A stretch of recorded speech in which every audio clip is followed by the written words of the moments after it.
Hey everybody, it's David Sirota. So there's been a lot of headlines about Robert Mueller's indictment and questions about foreign influence in American politics.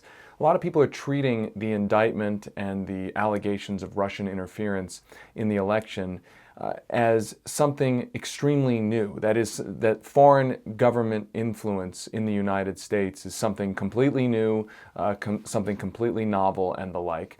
But the question really is whether the indictments about Russia are going to prompt a wider look and wider investigation into all sorts of ways that foreign governments exert influence in the United States. Because here's the thing, this is not a new thing. I mean, the allegations against the specific allegations about Russia are new, but the influence of foreign governments in American politics is not new. It's big, bipartisan business, it's out in the open, and it's right in everyone's faces. And it has been for a very long time. And the question is, will the investigation into the specific Russia allegations also prompt us to step back and say, how much influence do foreign governments, much less multinational corporations, have in the U.S. political process, and how has that influence been happening over many years? I want to give you a couple of examples of what I'm talking about, because there are four really good examples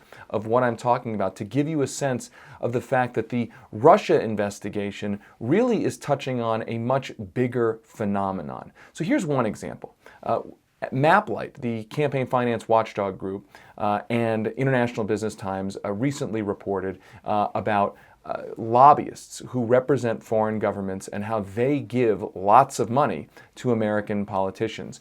The joint investigation found that those lobbyists gave more than $4.5 million to federal lawmakers and candidates. They also packaged together another $5.9 million worth of donations. That's called bundling. So these are lobbyists who are literally registered foreign agents, registered to represent foreign governments and foreign interests, who are funneling large amounts of campaign contributions into the American political process. And they're allowed to do it because the lobbyists are American citizens. Even though they're representing foreign governments, they're allowed to essentially be funneling money into political campaigns and to candidates while they're representing foreign interests. So that's one example of potential foreign influence over American politics. How about think tanks?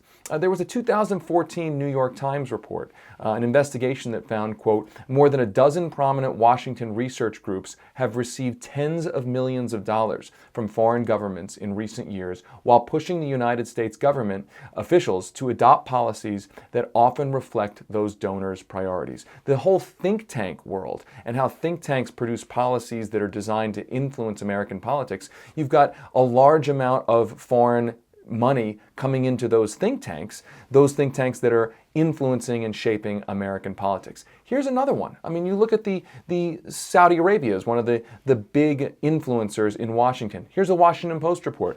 The Saudi government and its affiliates, quote, have spent millions of dollars on U.S. law, lobby, and public relations firms to raise the country's visibility in the United States. The story goes on to say, quote, some of Washington's premier law and lobby firms, including the Podesta Group, BGR, DLA Piper, and Pillsbury Winthrop, have been tasked with the job, according to a review of Justice Department filings. That's the Washington Post. And then most recently, there was a story in The Intercept, which found that a $10 billion chemical company controlled by the Chinese government now has an avenue to influence American elections. The story notes that, quote, this company, quote, joined the American Chemistry Council, a lobby organization for chemical manufacturers that is unusually aggressive in intervening in U.S. politics. The point here is not to downplay the Russia investigation. The Russia investigation touches on a potential phenomenon that is much bigger than the specific Russia situation. The investigation is looking at the ways in the allegations that Russian foreign interests were involved in trying to influence the American election. But the influencing of American elections by foreign interests and foreign governments is big business. It's out in the open. And so watch for what isn't being talked about. What I've just laid out for you isn't really being talked about in the middle of this Russia investigation. And the silence on it would suggest that this is somehow, that the Russia situation and foreign influence in general is somehow a new phenomenon, when it's absolutely not a new phenomenon. The reason it may not be being talked about in Washington, that larger phenomenon, is because it is a big bipartisan business.